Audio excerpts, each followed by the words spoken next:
Forest Service employees are fortunate to work in beautiful areas such as forests and grasslands that are rich in wildlife. To manage these lands and wildlife, they often have to drive long distances daily to their units and field sites. When driving, they may encounter animals crossing the road, oftentimes leading to collisions. The most dangerous road for animal vehicle collisions are two-lane rural highways with posted speeds of 55 miles per hour. The roads Forest Service employees drive the most. In the United States, a recent study estimated there are 1 to 2 million collisions between cars and large animals annually. On average, there are 200 human fatalities and 26,000 injuries per year. Most of the collisions that result in property damage or human injury are with white-tailed deer or mule deer. In this program, you will learn how to reduce your probability of having a large animal vehicle collision, especially with deer. This program has 4 parts: how deer sense the world, the risk factors for collisions, when a collision is imminent, and after an accident.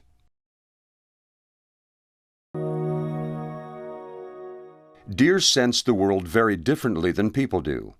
When we are ready to cross a road, we stop and look both ways, sensing the presence of vehicles by sight and sound. Our binocular vision gives us a 3-dimensional view of how rapidly a car is approaching, and our knowledge of how rapidly cars travel is taken into account. As drivers, we can be fairly certain that a pedestrian on a curb is alert for traffic. It is dangerous to expect a deer to respond in the same way. A lot of differences in between the way we perceive things visually and the way the deer perceives visually. And the more research we're doing, the more we're finding out how much they are different. This is a prey species and we're a predator. Predators primarily focus on the object that they want to attack and they follow that object. When a human being's looking at something, they're looking at individual points in space. We look out there and we focus it and we look at it and we track movement with our eyes by moving our eyeball. Well, instead, their eyes are stationary. They're not looking, their eyes are not constantly in motion like a human being's eyes. These are prey species, so they're looking primarily for movement. So they keep their eyes stationary, but what happens when you have movement, the movement actually tracks across the deer's eye. Obviously a vehicle moving side to side would be very apparent to a deer because their ability to pick up movement. But one that's coming towards the animal is only increasing in size.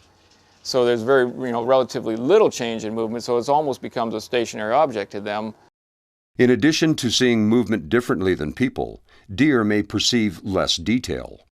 Where we see generally 20/20, a deer, and some of our early research suggests that they may be seeing somewhere in the neighborhood of 2100, 2200.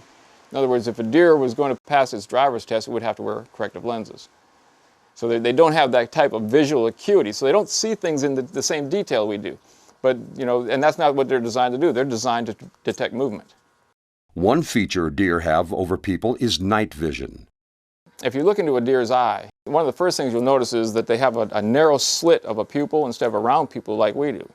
In low light conditions, a deer has the ability for their pupil diameter to increase a lot larger than our pupil diameter, which means that they can let a lot more light into their eye and contact their photoreceptors on their retina, which gives them a greater ability to see in dim light conditions, as you would expect. In addition, I'm sure everybody's familiar with the eye shine of a deer. When a car's light shines on a deer, the deer's eyes shine back, and that's because the deer has a structure in the back of their eye called a tapetum lucidum, which actually what it does, it allows light to come through the eye, run over the rods and the cones, the photoreceptors, hit that tapetum lucidum, and then bounce back over the rods and cones a second time, basically doubling the amount of light that's contacting those cells there. It's another mechanism for allowing them to see in dim light conditions. Now consider a bright light coming to a deer that's nighttime adapted at that time, and all of a sudden there's huge bright light. We've all known what it's like to get flashed by a camera, blinded basically by the flash of a camera, and it may be something similar to what's going on with the deer as well, in that real bright light that's being amplified by the deer's eye, they're perceiving it much brighter than we would perceive it, and they're basically, the deer in the headlight look then, right? Some people believe that deer can be repelled away from vehicles by using visual or auditory devices. However, Studies show products such as deer whistles and roadside reflectors are not effective in reducing the probability of collisions. We did one study where we actually looked at using sound to deter deer off of roadsides and found no ability to use sound to keep deer from passing in front of a vehicle or coming towards the roadside. Now that you know deer do not see the world the same as we do, don't expect them to react like us when encountering traffic.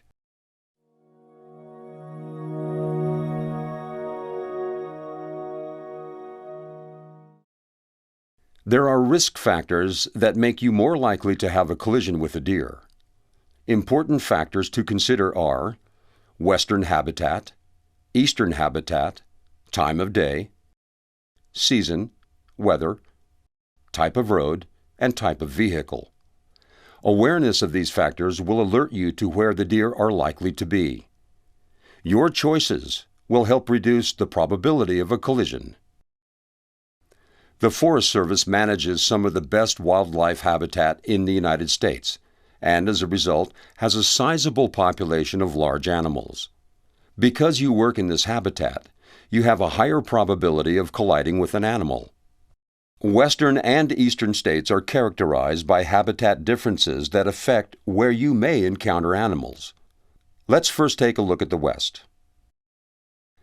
In the mountainous western states, deer typically live in distinctly different areas during the summer and winter. Summer ranges are often characterized by lush forage, which is especially appealing for does with fawns. In the western states, this forage is often found at higher elevations in riparian areas or irrigated fields. Another place where you may find deer during the summer is in recently burned areas where new growth is abundant. Summer ranges are more widespread and not as defined as winter ranges. Winter ranges are easier to identify than summer ranges. During the winter, elk and deer typically restrict their movements. They try to conserve energy because winter forage often has lower nutritional value than summer, and snow makes movement difficult. Winter ranges usually are in lower elevations or in areas with relatively low snowfall. Roads are often built in the same areas to avoid the worst winter conditions. To find out about winter range wildlife concentrations, consult local wildlife biologists who can help provide maps and information. Other areas in the West to look for animals is along migratory routes. Deer have to make high to low elevation transitions between summer and winter ranges. Because these transitions require animals to cover long distances, they are focused on their migration and are not paying much attention to vehicles. Therefore, it is important for you to have some idea where animals might cross roads. Major geographic features often function as migratory routes, but these can be intersected by human development, including highways. In the West, deer have large and small travel routes, places where you should be on the lookout. The large routes include both major drainages and ridges. The small routes include well-used trails within a small geographic area. In gentle topography, where features don't clearly funnel animals into one or two locations, they will often cross in a sheet flow pattern. In these places, you cannot predict where deer will come through. Examples to be aware of include level even terrain, gentle rolling terrain, or areas with long stretches of similar habitat, such as a pine forest without drainages. Migratory routes, unfortunately, are often not well known, but some ranger districts do have valuable information. Consult with your local wildlife biologist, who is familiar with local migratory routes. State transportation departments sometimes have information on collision hotspots. Many states have maps that show large-scale habitat connectivity and linkage areas. In the dry western states, some of the more prevalent places to encounter animals are around riparian areas and drainages. The West in general has drier habitats, so areas that have water, succulent forage, or cover tend to attract deer. In fact, any moist areas, such as meadows or willow stands, in otherwise dry country attract deer. Therefore, you need to be on the lookout for deer when these areas are adjacent to or intersect roadways. When roads follow waterways, such as in a river valley bottom, where the surrounding area is relatively dry, a lot of animal movement increases your chances of a collision. Let's listen to why waterways crossing under the roads are also places to watch out for deer. Watercourses are natural travel ways for wildlife, and they're natural travel ways for people too. What you have often is you'll have a highway, cross a bridge, and some bridges work really well for wildlife passages. Wildlife can use them to cross underneath the highway. However, a lot of times you have bridges like this that are really too small for most animals to pass. In those cases, you really want to watch because animals will cross on the side of the bridges, and so this is a good place to watch out for wildlife. When driving in the West, there are other areas you will likely encounter animals.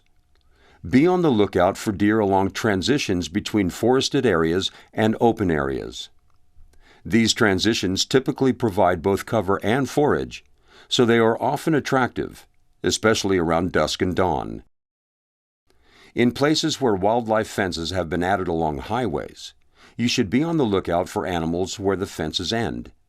Finally, areas with farming activity, especially irrigated fields in dry country, such as alfalfa fields, can be attractive to deer and require extra caution.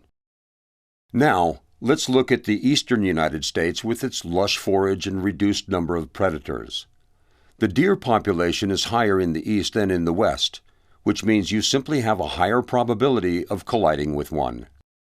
Unlike in the western states, where major topographic features will often funnel wildlife movement into drainages and ridges, the eastern states will often have long stretches of rather even homogeneous habitat.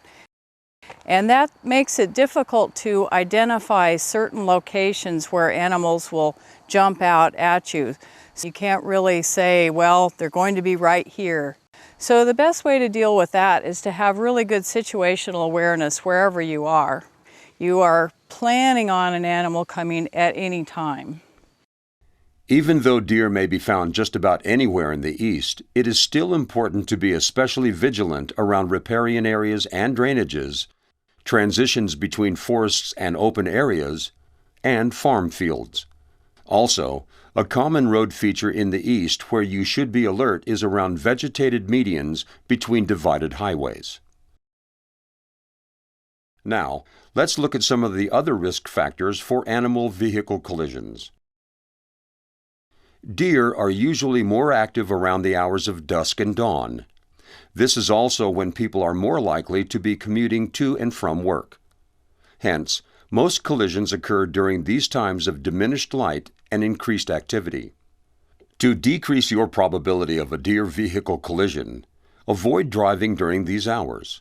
For instance, try to schedule meetings so employees don't have to drive early or late in the day. If you are on the road during these times, drive with your high beams on whenever possible.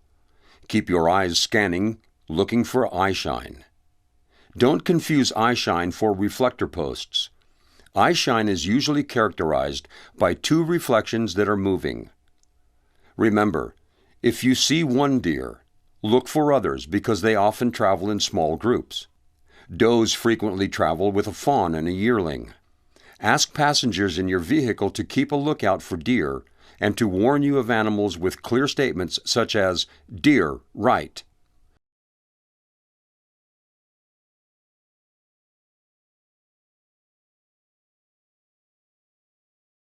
The months of October and November are the most dangerous time for wildlife vehicle collisions. Most of the hoofed animals, the deer, moose, and elk, are moving to their winter ranges, and they're also out seeking mates. And so even though we are really enjoying this gorgeous scenery, it is a time when you need to be especially vigilant. There's also another spike in the spring when you have animals that are moving back to their summer ranges, but the months of October and November are by far the peak months for almost every part of the country. The fall season combined with the time of day can create the perfect storm for collisions. You can greatly reduce your probability of a collision by reducing your driving as much as possible during October and November and between 1 hour before dusk and after dawn.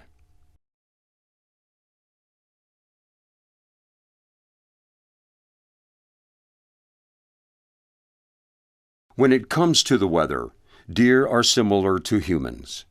If the weather is pleasant, they are more likely to be out and about. If it is snowing or raining heavily, they are more likely to seek cover and hold up until the weather improves. During these times, it is more important to focus on weather-related risks.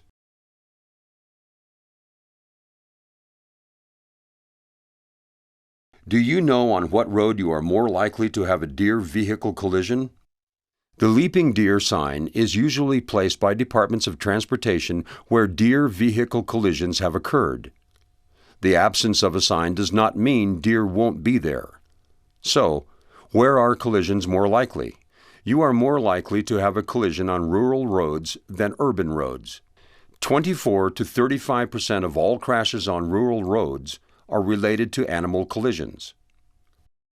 Furthermore, statistics show a greater chance of animal vehicle collisions on two-lane highways with speed limits of 55 miles per hour than on interstates or single-lane roads. The reasons? Busy interstates tend to intimidate large animals. Single-lane roads with speed limits of less than 45 miles per hour give drivers a better chance of stopping before the collision. Since most forest roads are rural roads, or two-lane highways, you may be asking yourself, how can I reduce my probability for a collision?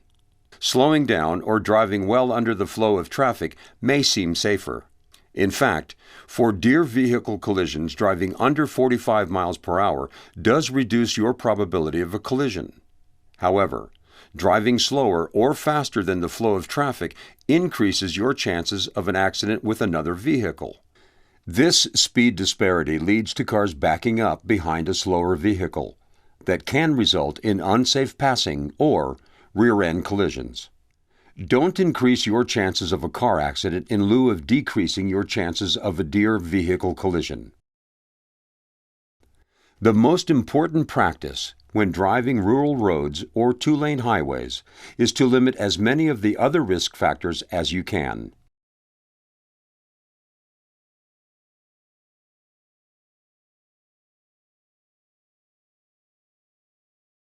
The severity of the collision is inversely related to the mass of the vehicle. In other words, the larger the vehicle, the less severe the accident is to you and your property. Therefore, it may come as no surprise that statistically, motorcyclists are at much greater risk of dying in deer vehicle collisions. So consider choosing a larger vehicle for your commute, especially during the months of October and November, during dusk and dawn, or when traveling through wildlife habitat.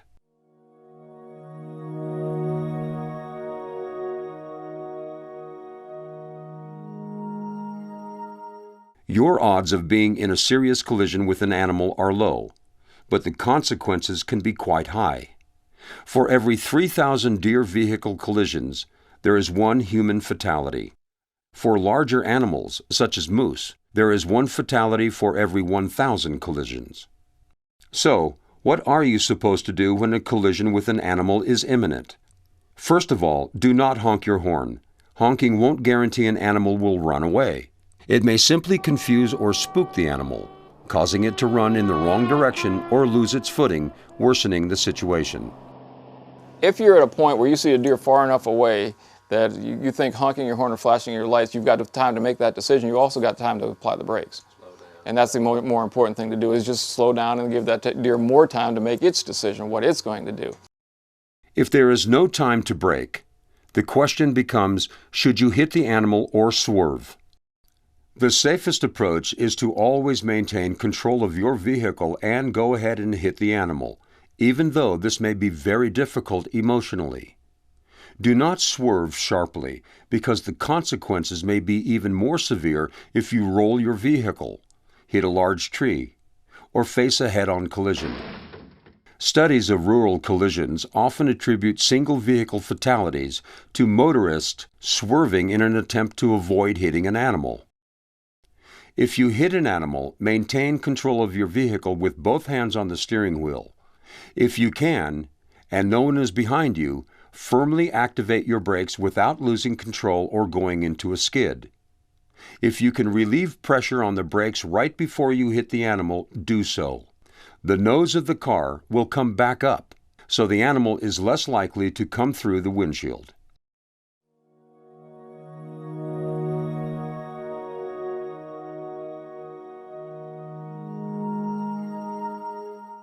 If you have hit an animal and someone is injured, use your radio to call dispatch or your phone to call 911.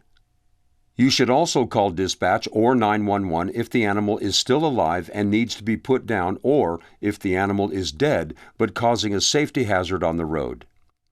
Pull over, activate your hazard flashers, put on your high visibility vest, and place any hazard triangles on the road that are available in your vehicle. Stay out of the road and avoid standing in places where other vehicles may swerve to miss the carcass. Do not try to remove the animal from the road or try to humanely put it down yourself. Injured animals can be extremely dangerous. If the animal is dead and not posing a safety hazard, your district biologist usually will know where to report the carcass. Finally, report the accident and any damage to your vehicle to your supervisor and follow accident reporting procedures. The cost of animal vehicle collisions is more than $1 billion per year. Animal crossings can be an effective way to reduce this cost. Where animal crossings have been utilized, the risk of collisions with large animals has been reduced by 80 to almost 100%. These crossings, however, are not very common. For now, use the information you learned in this program to help reduce your likelihood of having an animal vehicle collision. When driving rural roads or two-lane highways, be especially careful when the three major risk factors, good habitat, the fall season, and dusk or dawn, come together to create the perfect storm for collisions.